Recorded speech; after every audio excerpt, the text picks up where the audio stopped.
ये जो 26/11 है, ये 2008 में मुंबई में आतंकवादी हमला हुआ था। मुंबई में आतंकवादी हमला हुआ था और यहाँ पर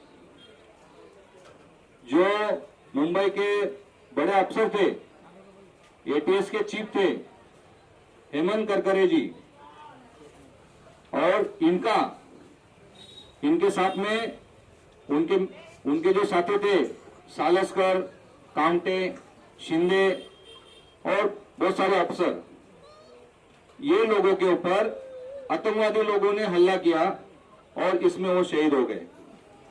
तो आज के दिन का महत्व आप लोगों को समझाना और हम लोग को समझना बहुत जरूरी है कि ये 26/11 को ही इन्होंने आतंकवादी हमला क्यों किया, ऐसी यही तारीख क्यों चुनी गई।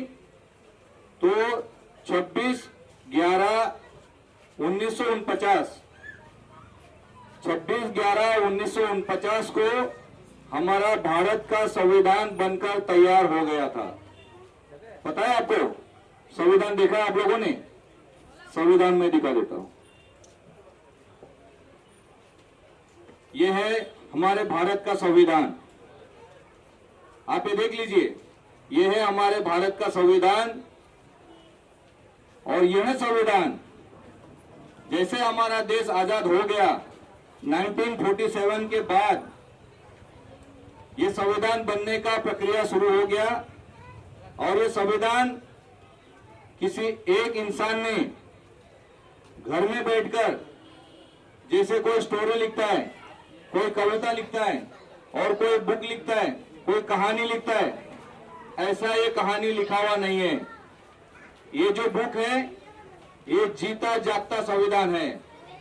इसको जीता जागता संविधान क्यों कहते हैं पता है? यह संविधान लिखने के लिए 2 साल 11 महीना और 18 दिन लगा।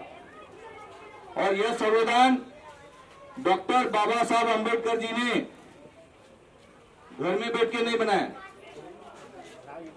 289 टोटल 280-90 सांसद लोग जो चुन के जाते हैं, खासदार लोग, ऐसे 200 से 300 लोगों ने, जो ज्ञानी लोगों ने ये संविधान बनाने के लिए 3 साल मेहनत किया। 3 साल लगातार मेहनत किया। दिल्ली के संसद में बैठकर ये संविधान की प्रक्रिया चली। ये संविधान ऐसा ही नहीं बनाया गया। ये संविधान बनते समय जो ज्ञानी लोग थे, हर चीज का ड्राफ्ट होता था, एक ड्राफ्ट बनाया जाता था। बाबा साहब अंबेडकर जी ड्राफ्ट बनाकर संसद में बैठे हुए 300 लोगों को देते थे। 5 दिन पहले देते थे। उसके ऊपर वो पढ़कर आते थे और पढ़कर आने के बाद वो लोग अपना ये जो संविधान में जो प्रक्रिया, जो चीजें डालना है, क्या क्या चीजें डालना है, तो उसमें प्रमुख चीजें क्या है। तो 1600-1700 के पीरियड में कैसा हाल था देश का? आजादी के पहले क्या हाल था? छुआछूत था। वहां पर किसी को पूंजी जमाने का अधिकार नहीं था, पढ़ने का अधिकार नहीं था, धर्म की पूजा अर्चा करने का अधिकार नहीं था, कहीं पर भटकने का अधिकार नहीं था, कहीं जा नहीं सकते थे। जो काम धनी लोग बोलेंगे, राजा लोग बोलेंगे, पैसे वाले लोग बोलेंगे, जमींदार बोलेंगे, वही करना पड़ता था। गांव के बाहर रहना पड़ता था। तो ये सारे लोगों का जो स्टडी बाबा साहब अंबेडकर जी ने किया था, और वो सारा संविधान में डालने के बाद समता, स्वातंत्र, विश्व बंधुत्व, न्याय, ये 4 चीजों के ऊपर आधारित ये संविधान है। और यही संविधान के ऊपर आज भी हमारा देश चल रहा है। ये संविधान को बनकर 75 साल पूरे हो गए। 75 साल हो गए ये संविधान को बनकर, और 75 आज जो वर्षगांठ है, हम लोग आज ये संविधान की 75वीं वर्षगांठ बना रहे हैं। अगर ये संविधान जब नहीं था तो वहां पर अगर कोई दलित का बच्चा, गरीब का बच्चा अगर कोई पढ़ने की कोशिश करता, आपने वो शुद्राधा राइजिंग पिक्चर देखा होगा, उसमें खाली एक बच्चा खेलते खेलते बोलता था ओम नमः शिवाय, ओम नमः शिवाय। बच्चा है, खेलता खेलते वो बोल रहा था, तो उसकी जबान काटी गई थी। मतलब जो यहाँ पर ये जो मनुवादी जो संस्कृति थी, मनुस्मृति जो जिन्होंने बनाया, मनुस्मृति में ये सारे प्रॉब्लम थे, ये सारी चीजें लिखी गई थी कि महिलाओं को तो इतना, महिलाओं को खाली वापरने का ही चीज है, ऐसा बोला गया था। महिलाओं के लिए कोई सुविधा नहीं थी। खाली महिला ने क्या करने का, बच्चा संभालने का, घर संभालने का और घर का काम करने का। उनको कोई आजादी नहीं थी, पढ़ने की आजादी नहीं थी, लिखने की आजादी नहीं थी।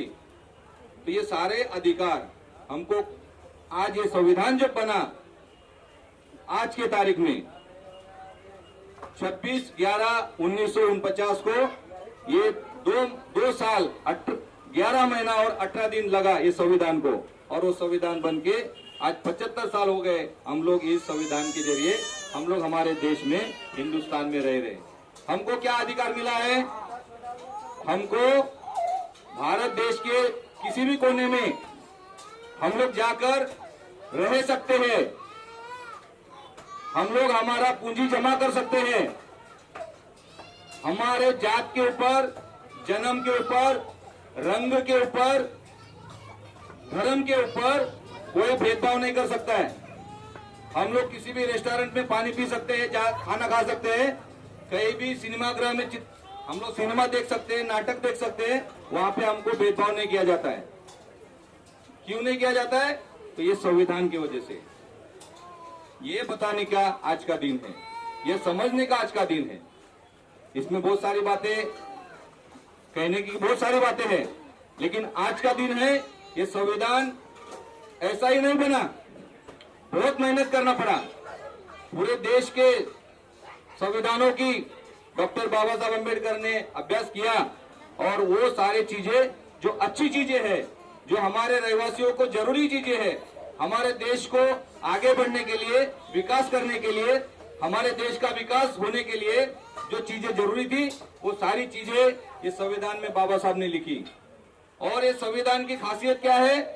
तो ये संविधान में अगर समय के साथ जो चीजें जरूरी नहीं लगती है, समय के साथ जो चीजें जरूरी नहीं लगती है, उसको निकालने का, उसको निकालकर बदल करने का बाबा साहब ने प्रावधान बनाया।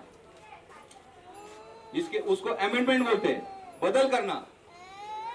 कोई भी किताब बनता है उसमें बदल कर नहीं सकते, लेकिन ये संविधान ऐसी चीज है, समय के साथ उसमें बदल करने का अधिकार ये लोकसभा के लोगों को बाबा साहब अम्बेडकर जी ने दिया है। और ये संविधान की वजह से हम लोग जो झुग्गी झोपड़ियों में रहते हैं, हमको रहने का अधिकार ये संविधान में लिखा है। संविधान अगर ना होता तो कभी का हमको यहां से निकाला जाता। ये संविधान की वजह से ही हम लोग यहाँ पे बचे हैं। इसलिए संविधान क्या है? संविधान में दूसरी चीज, हम लोग को पहले वोटिंग का अधिकार नहीं था। आप लोगों को पता होगा, हम लोगों को सबको वोटिंग का अधिकार नहीं था। जो पूंजीपति है, जो जमींदार है और जो ग्रेजुएट है, पढ़ा लिखा ग्रेजुएट जो है, उसको ही वोटिंग करने का अधिकार था। लेकिन डॉक्टर बाबा साहब अम्बेडकर जी ने जब ये संविधान बनाया तो उम्र के हिसाब से वोट करने का अधिकार दिया, जिसका हिंदुस्तान का, भारत का जो भी नागरिक, जो भी युवा 18 साल, पहले 21 साल का हो जाएगा, उसको वोट करने का अधिकार दिया। अभी वो 18 साल के ऊपर लाया गया। तो ये वोटिंग से क्या होता है? वोटिंग से रानी और मेतरानी, ये देश की रानी और हमारे देश की मेतरानी, जो झाड़ू का काम वगैरह करते हैं, साफ सफाई का काम करते हैं, रानी और मेतरानी को एक वोट, दोनों को भी वोट की एक ही कीमत। रानी के वोट की कीमत ज्यादा नहीं, मेतरानी के वोट की कीमत कम नहीं, दोनों की वोट की कीमत बराबर, दोनों की वोट की कीमत, ताकत बराबर, कीमत बराबर। और ये जो कीमती अधिकार आपको दिया, वो कीमती अधिकार का आपने अभी देखा होगा गए इलेक्शन में, 4 दिन पहले जो इलेक्शन खत्म हुआ, इसमें आपने देखा होगा कि आपके वोटिंग का अधिकार आपको है, लेकिन आपका उम्मीदवार, आपका काम करने वाला उम्मीदवार अभी है नहीं, काम करने वाले उम्मीदवार है नहीं। उन लोग पैसा बांटेंगे, हमारे लोग उसके पीछे पीछे भागेंगे और अपना पेट भरेंगे, दुनिया गई बाढ़ में। ऐसा हालत यहाँ पे आ चुका है। ये हमने आप ये 4 दिन पहले ये तमाशा देखा है। वही वोटिंग का अधिकार आपको दिलाने के लिए डॉक्टर बाबा साहब अंबेडकर जी ने उच्च शिक्षा लेने के समय 4 बच्चे और अपनी औरत, उनकी जो पत्नी, 38 उम्र बहुत ज्यादा नहीं होता है, 38 उम्र की अपनी पत्नी रमा और उनके 4 छोटे छोटे बच्चे, उन्होंने उनको नहीं देखा, उन्होंने आपके बच्चों लोगों को देखा, आपके भविष्य को देखा, देश के भविष्य को देखा, देश के बच्चों के भविष्य को देखा कि वो अगर अपने बच्चों को देखते बैठते थे तो आज हम लोग संविधान की वजह से 75वां वर्षगांठ नहीं मना सकते थे। आप ये बातों को समझने के लिए आपको यहाँ पे आपने बुलाया। ये बातें समझ लीजिए। जब तक त्याग नहीं होता है, जब तक आदमी कठिन परिश्रम नहीं करता है, जब तक वो कुछ नहीं कर सकता है। अपना फायदा अगर हुआ तो दूसरे का कुछ लेना देना नहीं। जो ये लोग समझते हैं, उनके ऊपर जब गाज गिरेगी, जब भी रोने वाला कोई नहीं रहेगा। लेकिन आज दुनिया का ऐसा शख्स है, ऐसा इंसान है जो दुनिया, पूरे हिंदुस्तान के लिए आज भी बगैर बुलाए लाखों लोग मुंबई में आते हैं, बगैर बुलाए लाखों लोग नागपुर चले जाते हैं, कोई किसी को बुलाना नहीं पड़ता। वो क्यों? तो बाबा साहब ने हमको जीने का अधिकार दिया। हमारे जो लोग थे, आपको पता होगा, जितने भी हिंदुस्तान के गरीब लोग, अभी गरीब लोग कितने हैं? 85% जो जूझ रहे लगातार अपने काम धंधा, बेरोजगारी, महंगाई, करप्शन, ये सारे चीजों से जूझ रहे, वो सारे लोग 85% है और 15% ये देश के लोग राज कर रहे हैं। 85% ऐसा हाथ फैला के बैठा है, मुझे कोई दे दो, मुझे थोड़ा दे दो, और 15% लोग जो है हाथ ऐसा ऊपर से करके चल रहे। तो ये चीज को बदलने के लिए बाबा साहब ने आपको वोटिंग का अधिकार दिया था, लेकिन पता नहीं आप कितना उसको समझे। बाबा साहब ने दूसरा अत्यंत महत्व का जो चीज है, संविधान में आपको आरक्षण दिया। आरक्षण आपको दिया। वो आरक्षण आपको कैसे मिलता है? आप बच्चे को लेके जाओ ना, आप जाओ। आरक्षण किसको मिलता है? अगर आपका बच्चा 10वीं तक पढ़ता है, 12वीं में जब आपका बच्चा जाएगा, अगर उसको इंजीनियरिंग में जाना है, अगर उसको डॉक्टर बनना है, इंजीनियर डॉक्टर अगर उसको बनना है, तो जब आरक्षण का मामला समझ में आ जाता है। हमारे बच्चे 12वीं तक बड़ी मुश्किल से जाते हैं, बड़ी मुश्किल से जाते हैं।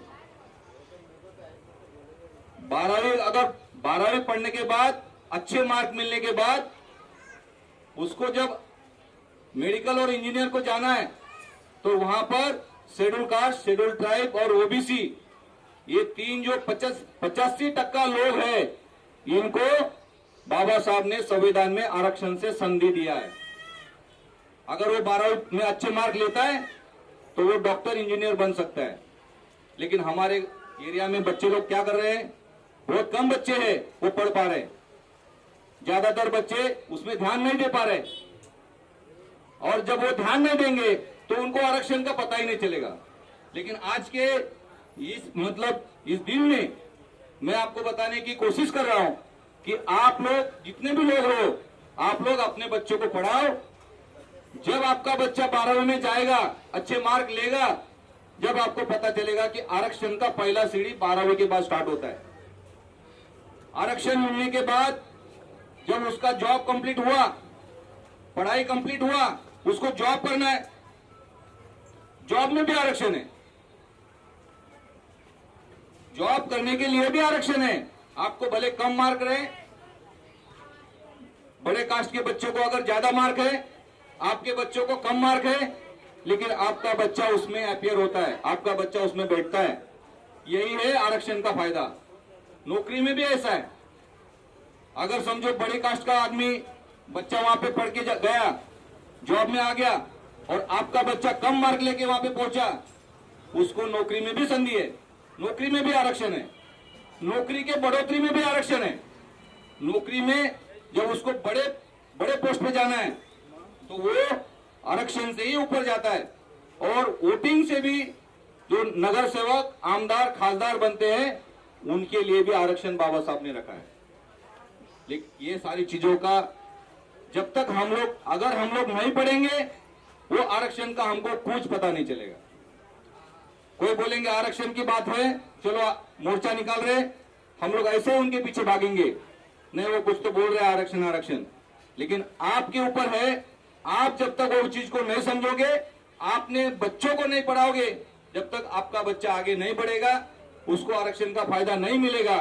और फिर आपको ये संविधान ये लोग मनोवादी लोग इसको उखाड़ कर फेंकना चाहते हैं। मैं ये चीज बताने का इसलिए कोशिश कर रहा हूं कि ये आरक्षण, ये जो तुम्हारे लिए वोटिंग का अधिकार, और ये बहुत सारी आपकी समता, स्वातंत्र, विश्व बंधुत्व, न्याय, ये सारी चीजें ये संविधान में लिखा है। बाबा साहब अम्बेडकर जी ने ये संविधान में लिखा है। और ये संविधान अगर इसको जिंदा रखना है, ये आपके हाथ में है। लेकिन ये आपके हाथ में कैसा है? आप अपने बच्चों को पढ़ाएंगे, आपके बच्चों को आगे बढ़ाएंगे। आपका बच्चा जब आगे जाएगा तभी आपको इसका फायदा पता होगा। नहीं तो आजकल हमारी लाडली बहनें 1,500 रुपए में 1,500 रुपया महीने का शिंदे जी ने चालू कर दिया। हमारी साली महिलाएं 150 रुपए के लिए परेशान हो गई। मेरा फॉर्म नहीं भरा, मेरा आधार कार्ड लिंक नहीं, मेरा अकाउंट में अभी तक पैसा आया नहीं। हमारी ये लाडली बहनें बोलती रही 1,500 रुपया कहां, और तुम्हारे ये जो घर का अधिकार, ये एजुकेशन का अधिकार, ये सारी चीजें तुम्हारे संविधान में लिखी है। और ये तुमको देना, ये जो लोगों को आप चुन के देते हो, उनका पहला कर्तव्य है कि तुमको ये सारी सुविधाएं देना। उसमें दूसरा कॉलम लिखा है डीपीएसपी, जो महिला है, युवा है, बच्चे हैं, उनके विकास के लिए ये गवर्नमेंट का काम है। तुम्हारा विकास के लिए नई नई योजनाएं बनाना, जैसे महिला और बाल कल्याण विभाग, महिला मंडल, ये बचत गट के जरिए आपके छोटा छोटा व्यवसाय करने का आपको संधि देना और उससे आगे बढ़ाना, ये सारा काम ये संविधान में लिखा है। लेकिन आप लोग ही नहीं समझे, हम लोग नहीं समझे वो चीज को।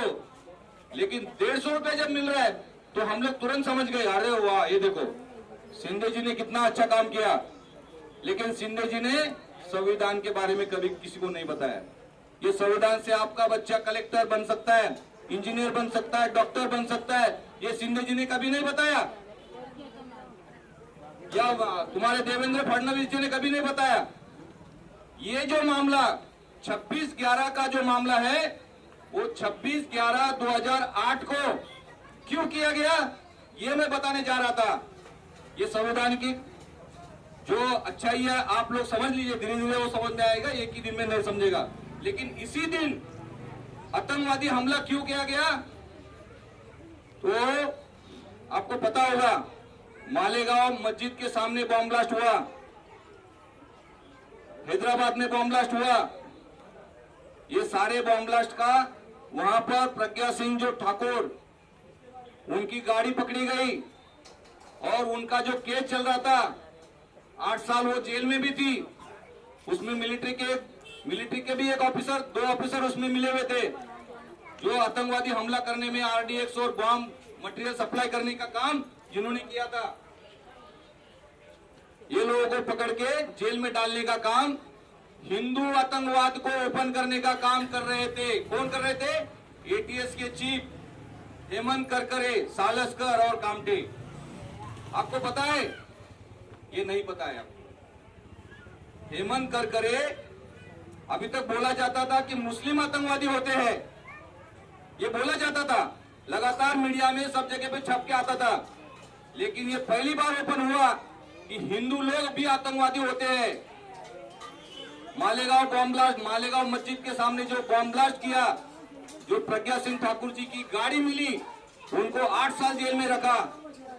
वो फाइल लेके करकरे, जो मुंबई में एटीएस के चीफ थे, वो चीज को लेके, फाइल को हाथ में रख के साथ में लेके घूमते थे, क्योंकि उनको पता था ये सारे आतंकवाद, ये सारे जो सरकार में बैठे हुए लोग, ये हिंदू आतंकवाद को ओपन नहीं करने देंगे, इसलिए वो फाइल साथ में लेके घूमते थे। और उस दिन ऐसा तमाशा इन लोगों ने खड़ा किया, खार के किसी खाड़ी से बोट में बैठकर आतंकवादियों को बुलाया, जबकि इनको इंटेलिजेंस ब्यूरो बोलते हैं। इंटेलिजेंस ब्यूरो का पहले रिपोर्ट था इनको कि ऐसे ऐसे लोग खाड़ी के जरिए आ रहे हैं, लेकिन इन्होंने जानबूझकर उसको नहीं देखा और आतंकवादी हमला होने दिया। और उसमें हेमंत करकरे, सालस्कर, कामटे, ये लोगों को एक गाड़ी में बैठकर बुलाया गया और उनके ऊपर गोलियां चलाई गई, उनको मारा गया। क्यों मारा गया? क्योंकि वो हिंदू आतंकवाद को ओपन कर रहे थे। ये बात को आप समझ लीजिए। जो जो लोग हिंदू बोलते हैं, खुद को हिंदू बोलते हैं, वो हिंदू लोगों ने भी समझ लेना चाहिए। आपको वो बुक पढ़ना पड़ेगा, हु किल्ड करकरे। करकरे भी हिंदू थे, ब्राह्मण थे। हेमंत करकरे खुद हिंदू थे और ब्राह्मण थे, लेकिन वो हिंदू आतंकवाद को ओपन कर रहे थे, इसलिए उनको मारा गया। इसलिए उनको एक गाड़ी में बैठ के उनके ऊपर हमला किया गया और लास्ट में पता चला कि वो मुसलमान थे ही नहीं। तो फिर क्यों रात को ये जो कसाब को जो फांसी दिया, वो रात को क्यों दिया? आप बताइए ना मुझे। अगर कसाब हिंदू था, हिंदू नहीं था, हमला अगर मुसलमानों ने किया था, तो भी कर अपना कसाब को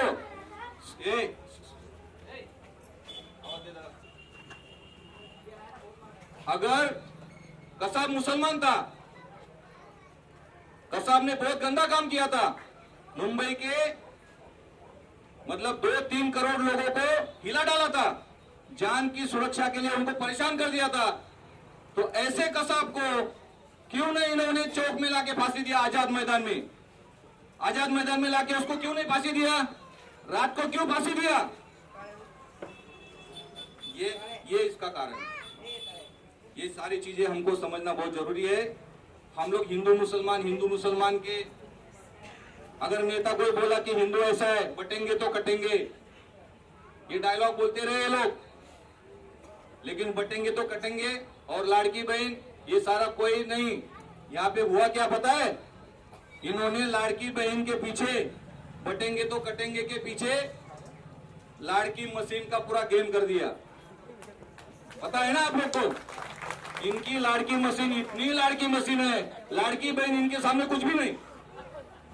लाड़की बहन के लिए 10 करोड़ खर्चा हो गया रहेगा, लेकिन लाड़की मशीन के लिए अरबों रुपए इन्होंने खर्चा करके रखा है।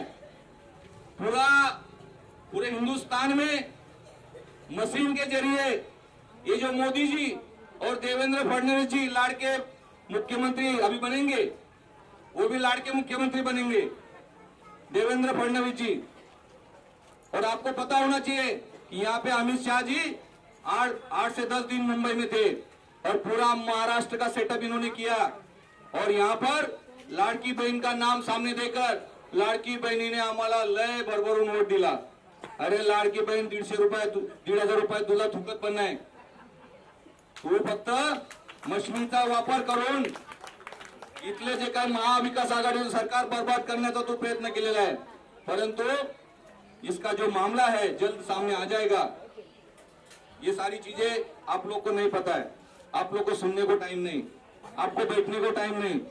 आपको हम जब विनती कर रहे कि भाई ये लोगों ने मुंबई की सुरक्षा के लिए अपने जान की बाजी लगाई, आपकी सुरक्षा के लिए जान की बाजी लगाई। कसाब और उनका टीम पूरा मुंबई में फैल सकता था, उनको पकड़ने का काम किया। हमारे जो ओमड़े बोल के जो है ऑफिसर, इन्होंने अपने जान की बाजी खेलकर उनको गाड़ी के अंदर से बाहर निकाला, पूरा उनका शरीर छलनी हो गया, लेकिन उन्होंने वो कसब को नहीं छोड़ा। ऐसे ऑफिसर, जाबाज ऑफिसर ऐसे हमारे मुंबई में हैं। और ऐसे ऑफिसर के लिए क्या हम लोग हमारा 10 मिनट 5 मिनट दे नहीं सकते? उनके लिए श्रद्धांजलि नहीं दे सकते? यही विनंती करने के लिए हमने आपको यहाँ पे बुलाया। बाकी बहुत बोलने की बातें बहुत है। आज का दिन 26/11/1949 डॉक्टर बाबा साहब अम्बेडकर जी ने संविधान बनाया, ये एक दिन है। आज के ही दिन इन्होंने बाबा साहब का संविधान गरीबों का फायदा करता है, गरीबों को हक दिलाता है, अधिकार दिलाता है, उनको अपने पैरों पे खड़ा करता है, उनका विकास करता है, उनके बच्चों को पढ़ने का अधिकार देता है। ये सारा इनको बर्बाद करने का था, इसलिए इन्होंने 26/11/2008 को ये तारीख चुना और ये तारीख के ऊपर अटैक कराया। आप समझ लीजिए, दूसरा कोई कारण नहीं है। और आपको दूसरा भी एक बात बताता हूं, जब इन्होंने बाबरी मस्जिद तोड़ा, बाबरी मस्जिद पता है आपको, अयोध्या में है। अयोध्या में जब बाबरी मस्जिद तोड़ा गया तो बाबरी मस्जिद कौन से दिन तोड़ा पता है? 6 दिसंबर के दिन। 6 दिसंबर के दिन क्यों तोड़ा?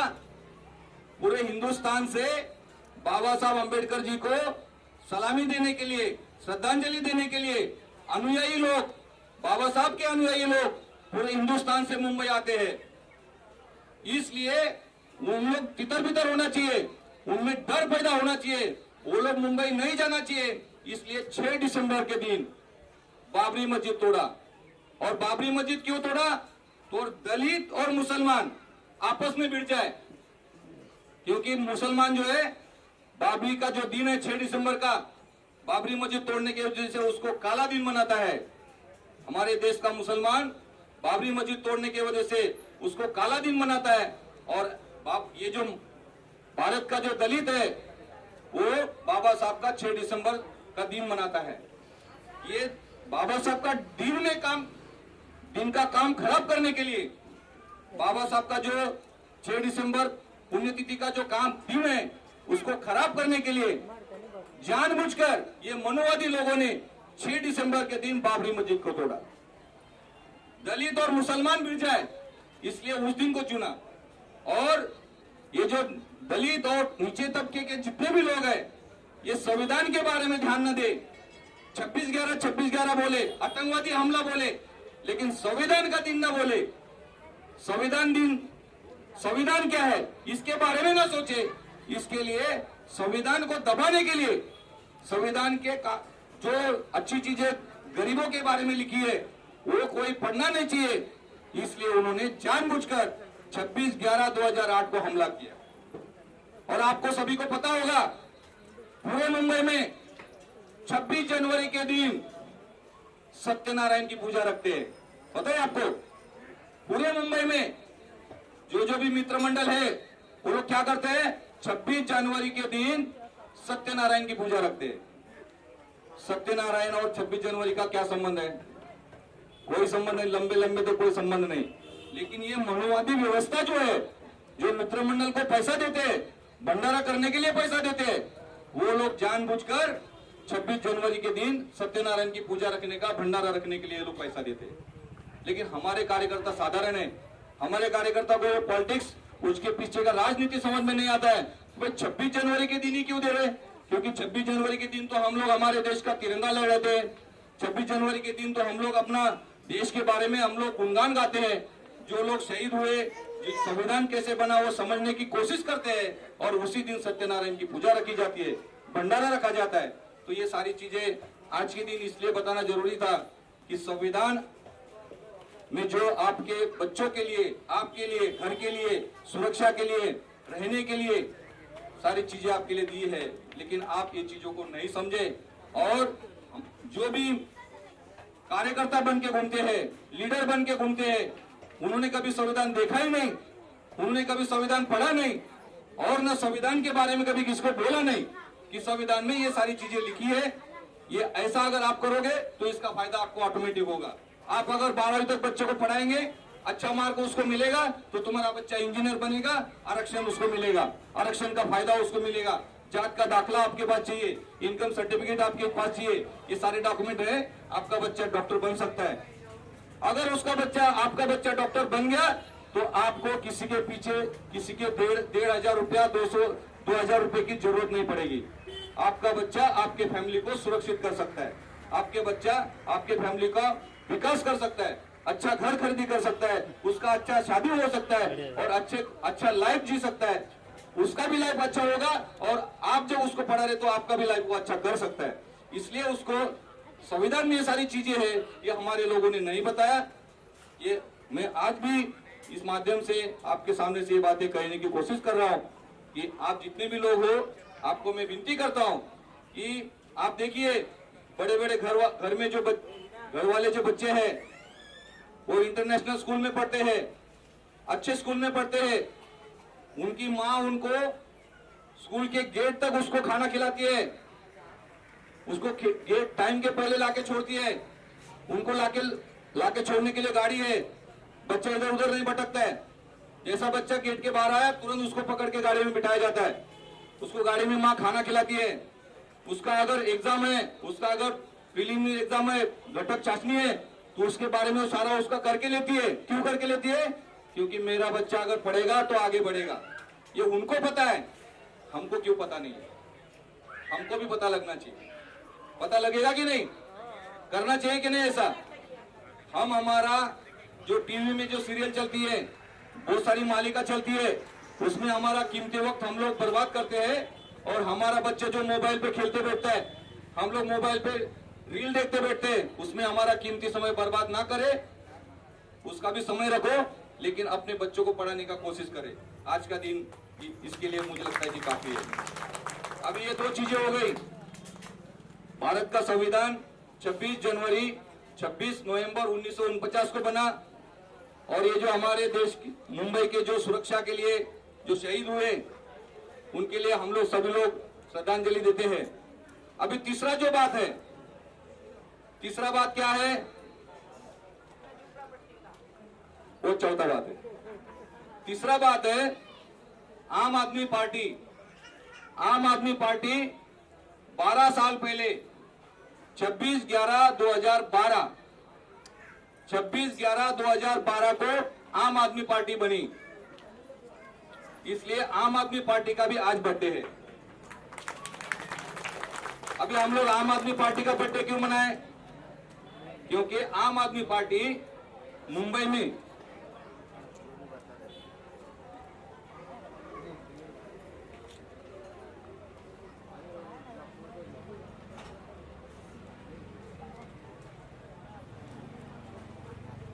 ये देखो, आम आदमी पार्टी चेयर के ऊपर रखो, उसको चेयर के ऊपर रखो, बैनर को। हाँ, आम आदमी पार्टी ने दिल्ली में, आम आदमी पार्टी के जो राष्ट्रीय संयोजक है केजरीवाल जी,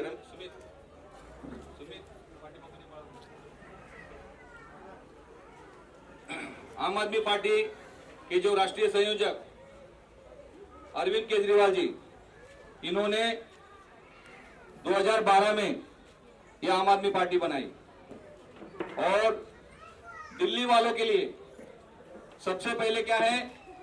बिजली, 200 यूनिट बिजली, 200 यूनिट बिजली दिल्ली वालों के लिए फ्री है। ये दिल्ली वालों का बचत हो रहा है और मुंबई वालों का 1500 रुपया खर्चा हो रहा है। दिल्ली वालों का 1500 रुपया बच रहा है। लाड़की बहन का पैसा की जरूरत है क्या उनको? 1500 रुपया उनका ऑटोमेटिक बच रहा है। केजरीवाल जी ने 200 यूनिट बिजली फ्री कर दी और 200 यूनिट बिजली की वजह से एक घर का 1500 रुपया ऑटोमेटिक बच रहा है। लेकिन मुंबई वालों का खर्चा हो रहा है, मुंबई वालों का खर्चा हो रहा है, दिल्ली में बच रहा है। दूसरा डिमांड है पानी, 20,000 लीटर पानी, 20,000 लीटर पानी दिल्ली वालों के लिए फ्री है। पानी का बिल उनको भरना नहीं पड़ता है। मुंबई वालों के लिए 120 रुपया से लेके 200, 250 रुपया, 300 रुपया भी बिल भरना पड़ता है महीने 2 महीने का। ठीक है ना? दिल्ली वालों का फ्री है, बचत हो रहा है, और मुंबई वालों का खर्चा हो रहा है। तीसरा डिमांड क्या है? सरकारी स्कूल में उत्तम शिक्षा। म्युनिसिपालिटी के स्कूल, दिल्ली के म्युनिसिपालिटी के स्कूल ऐसे शानदार बनाए केजरीवाल जी ने, इतने शानदार बनाए कि वैसे स्कूल पूरे इंडिया में कहीं पे भी नहीं है।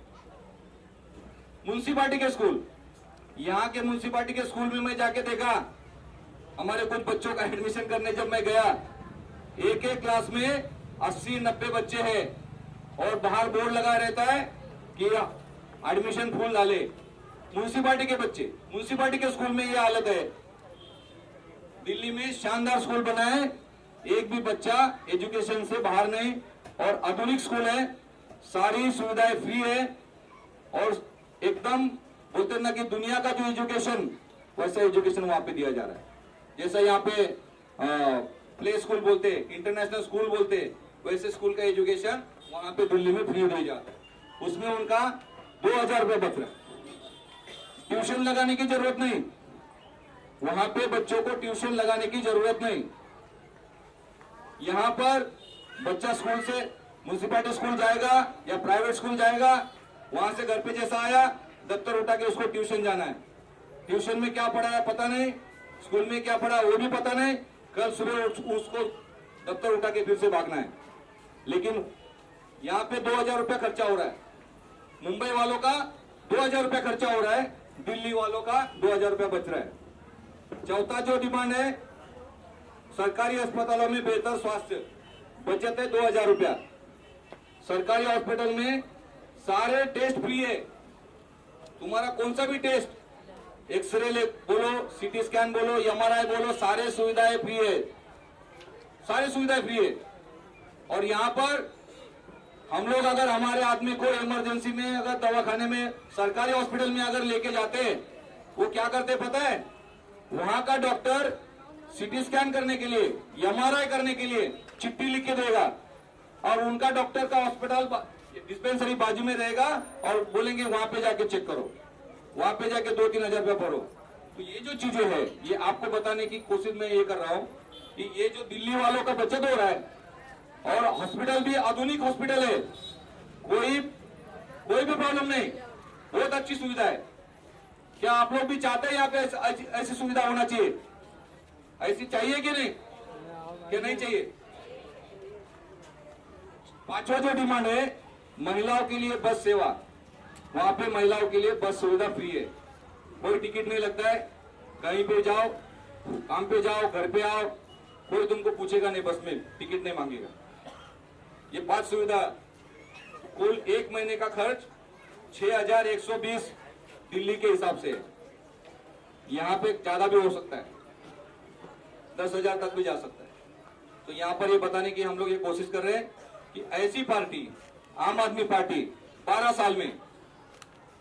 साल में दुनिया की नंबर 3 की पार्टी, मुंबई अपने भारत की नंबर 3 की पार्टी बनी है। इनका दिल्ली में भी सरकार है और पंजाब में भी सरकार है, वहां पे भी 300 यूनिट बिजली फ्री है, वहां पे आधुनिक स्कूल बन रहे हैं, हॉस्पिटल बन रहे हैं, सारी सुविधा मिल रही है। क्या आपको नहीं चाहिए? मुंबई में नहीं चाहिए? हम लोग ये कोशिश करेंगे, लड़ेंगे और जीतेंगे, करेंगे। तो अपनी पार्टी आएगी तो जब ये कोशिश हम लोग जरूर करेंगे। इसलिए ये तीसरा बात था। एक मिनट सर, ये काटूंगा यार, बड़ा काट। अभी चौथा जो बात है, इधर बाजू में आप देख रहे हैं, ये जो यहाँ पे बोर्ड लगा है, बड़ा इकड़ के बोर्ड, सुमित गान, एक बोर्ड है। ये जो बोर्ड है, ये ऐसे आपके सामने नहीं रखा है, कोई तो चित्र बनाया, कोई ड्राइंग बनाया बच्चे ने, ऐसा नहीं है।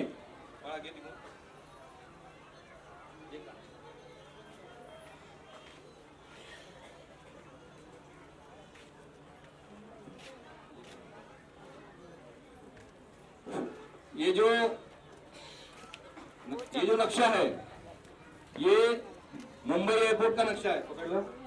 ये मुंबई एयरपोर्ट का नक्शा है। ये यहाँ पे जो आप देख रहे हैं, यहां से जो राजेंद्र प्रसाद नगर चालू होता है, राजेंद्र प्रसाद नगर, उसके बाद में आजाद नगर, शास्त्री नगर, भाजीवाड़ी, और ये तुम्हारा संजय गांधी नगर, अंबेवाड़ी, संभाजी नगर, अंबेडकर नगर, सम्राट अशोक नगर। ये जो पीले पट्टे में जो पीले कलर में जो डिजाइन बनाया है, ये झोपड़पट्टी का डिजाइन है। ये गूगल मैप से गूगल से लेके हमारे जो डिजाइनर है प्रेम शुक्ला जी, इन्होंने ये जो हमें डिजाइन बना के दिया है, ये पूरा फ्री ऑफ कॉस्ट बना के दिया है, कोई खर्चा हम लोग से नहीं लिया है। वो डिजाइनर है और गूगल से उन्होंने निकाला है। हमारा एयरपोर्ट है, यहाँ पे रनवे है, यहाँ पे आप देखते हो टॉयलेट के पीछे रनवे है।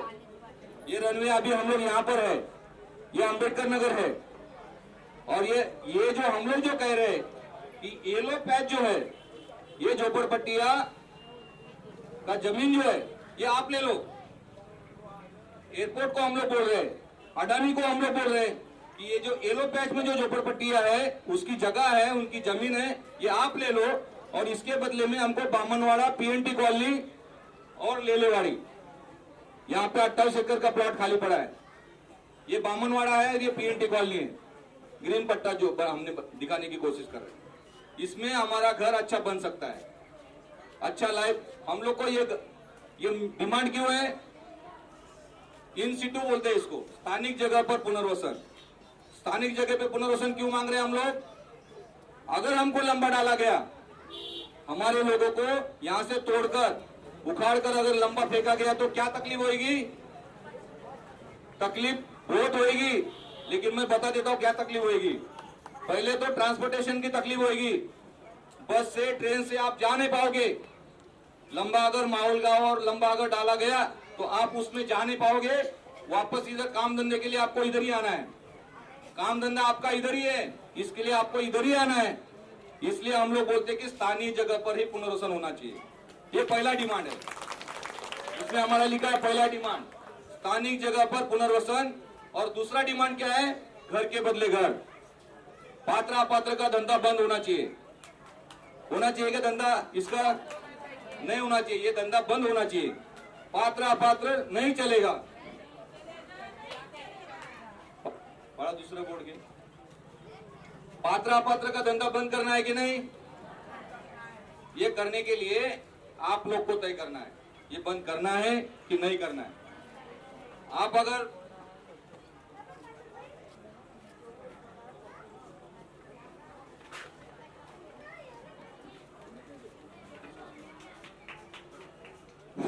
पहला जो डिमांड है, मुंबई विमानतल झोपड़पट्टी का 309 एकड़ जमीन है और उसमें से हमको 50% जमीन चाहिए, 50% जमीन चाहिए, है ना। और ये सिविल एविएशन डिपार्टमेंट ने 2017 में महाराष्ट्र का जो मुख्यमंत्री पृथ्वीराज चौहान, इनको लेटर लिखा है कि ये मुंबई एयरपोर्ट का 309 एकड़ जमीन में से आपको 50% लैंड झोपड़पट्टी पुनर्वसन के लिए और 50% लैंड मुंबई एयरपोर्ट का एक्सपेंशन के लिए, डेवलपमेंट के लिए, ये देने का इन्होंने तय किया है। लेकिन मामला ये है कि हम लोग अभी तक 150 एकड़ जमीन पुनर्वसन के लिए आरक्षित करना चाहिए। और कौन सा जमीन है वो आपको मैप में मैंने दिखाया, बामनवाड़ा, पीएनटी कॉलोनी और लेलेवाड़ी। ये जमीन ऑलरेडी वहां पे नहीं हैंगर्स है, ना टैक्सी वे है, ना रनवे है, ना कोई तकलीफ है। वो एयरपोर्ट के कंपाउंड वॉल से 500 मीटर दूरी पे है। उनका कानून है कि पुनर्वसन अगर करना है कि एयरपोर्ट कंपाउंड वॉल के 500 मीटर दूरी पे वो होना चाहिए, वो कम से कम 1000 मीटर दूरी पे है। इसलिए हम लोग बामनवाड़ा, पीएनटी कॉलोनी और लेलेवाड़ी इस जमीन का डिमांड कर रहे हैं। सब लोग करेंगे डिमांड। और तीसरा जो डिमांड है, पात्र अपात्र नहीं होना चाहिए। आपको पता है होना चाहिए, मेट्रो में जो लोग घर गए, मेट्रो में जो घर गए 15 दिन पहले मेट्रो बाधित लोगों को सबके सब पात्र थे, सबके सब पात्र थे। मेट्रो में जो घर जाते हैं वो सारे के सारे एमयूटीपी योजना के तहत पात्र हो जाते हैं और उनको घर के बदले घर दिया जाता है। आधार कार्ड देखा जाता है लास्ट टाइम में, अगर लाइट बिल है तो लाइट बिल, अगर वोटिंग कार्ड है तो वोटिंग कार्ड, लेकिन एक सिंगल पुरावा देखा जाता है, घर के बदले घर दिया जाता है। तो ऐसा घर ऑलरेडी यहाँ पे कुछ लोग बैठे हैं, उनको मिल चुका है। 15 दिन पहले राम मंदिर रोड में ये लोग सारे गए हैं। कितने लोग आए हैं यहाँ पे, हाथ जरा खड़ा करें। मेट्रो में जिनको घर मिला, जो राम मंदिर रोड में उनका घर फ्लैट अभी भी है, 50 लाख का रेट आज है उनका। आज तारीख को 50 लाख का रेट है। वो लोग सारे के सारे 15 दिन पहले इलेक्शन के पीरियड में वो लोग सारे के सारे फ्लैट में गए। पात्र का धंधा वहां पे नहीं चला, क्योंकि हमको वो पॉलिसी पता था। इसलिए कलेक्टर ने कोई जादूगिरी नहीं किया, कोई लोगों को हरेसमेंट नहीं किया, और उन्होंने सीधा सबको पात्र किया। और शुरू में वडाला में दिया था, 2 साल हमने फाइट किया और उनको अभी राम मंदिर रोड में घर मिला है। वैसा कट ऑफ डेट हम लोग चाहते हैं पूरे एयरपोर्ट लैंड के लिए। ऐसा आप कट ऑफ डेट लगाइए, घर के बदले घर दीजिए, दुकान के बदले दुकान दीजिए। ये डिमांड हमारा है। क्या ये डिमांड गलत है? क्या अच्छा डिमांड है ना? उसके बाद चौथा जो डिमांड है वो है 500 स्क्वायर फीट का घर। अभी 500 स्क्वायर फीट का घर अगर बोलेगा तो यहाँ के एमएलए पराग जी अलवानी, इनके तो गले में ही अटक जाएगा। बोलो एवढं मोठं घर यांना आहे, एक कच्चे झोपडेवाले ना, एवढं कशाला पाहिजे यांना? तो लेकिन हम लोग चाहते हैं, हम लोग झोपड़पट्टी में रहते हैं, अगर पराग जी अलवानी अगर मना करते तो उनका घर भी हमको गिनना पड़ेगा जाके कि कितने स्क्वायर फीट के घर में रहते हैं। इसलिए हमको लगता है कि हमको वो परिस्थिति के ऊपर मत लाइए। हम लोग आपका स्क्वायर फीट गिनने के चक्कर में नहीं है। हमारा अच्छा लाइफ बनना चाहिए। हर 10 साल में फैमिली डबल हो जाती है। पुनर्वसन बोलते बोलते झोपड़ा टूटेगा बोलते बोलते 40 साल हो गया। अभी आप गिनो कि कितना फैमिली हमारा डबल हो गया। 4 फैमिली हमारा डबल हो गया। अभी आप 50 साल के बाद अगर झोपड़पट्टी पुनर्वसन करने निकलोगे और 350 स्क्वायर फीट का घर अगर दोगे तो बताओ कि कैसे रहने का। इसलिए हम लोग बोलते हैं कि कम से कम 500 स्क्वायर फीट का घर होना चाहिए और एक मॉडल टाउनशिप होना चाहिए। टाउनशिप कैसा होना चाहिए? जैसा आप पीएनटी एयरपोर्ट कॉलोनी में देखते हैं। एयरपोर्ट कॉलोनी में आपने देखा होगा, बच्चों के लिए खेलने के लिए प्लेग्राउंड है, बाजू में दवाखाना है, बाजू में शॉपिंग सेंटर है, उनका कम्युनिटी हॉल है। हमारे लिए क्या है? हमारा मैयत भी आएगा तो यहीं पे रखना है, और शादी भी होगा तो यहीं पे करना है, और बारिश भी गिरेगा तो इधर ही रहना है। और ये हालत हमारा ऐसा क्यों है? क्योंकि हमारे जो लोग, बाबा साहब ने बनाया हुआ जो संविधान, बाबा साहब ने दिया हुआ जो कीमती अधिकार, वोटिंग का अधिकार, ये अधिकार का हक हम लोग समझे नहीं। इसलिए सामने वाला 5 स्टार का लाइफ जीने वाला यहाँ पर आपका वोट खरीदी कर लेता है और आपको फिर रास्ते पे छोड़ देता है। अभी आप देखिए, यही पराग जी अलवानी 4.5 साल तक कहीं दिखेंगे नहीं। 4.5 साल तक कहीं नहीं दिखेंगे। 4.5 साल के बाद में वो लोग जागेंगे। तो ये सारी सुनो, बड़बड़ मत करो, शांत बैठो। उनको बोला कि तुमको दिया करके बहुत सारे लोगों ने लिया है। तो ये जो हमारा पुनर्वसन का ये मामला, ये जल्दी खत्म करना है, हमको करना है कि नहीं?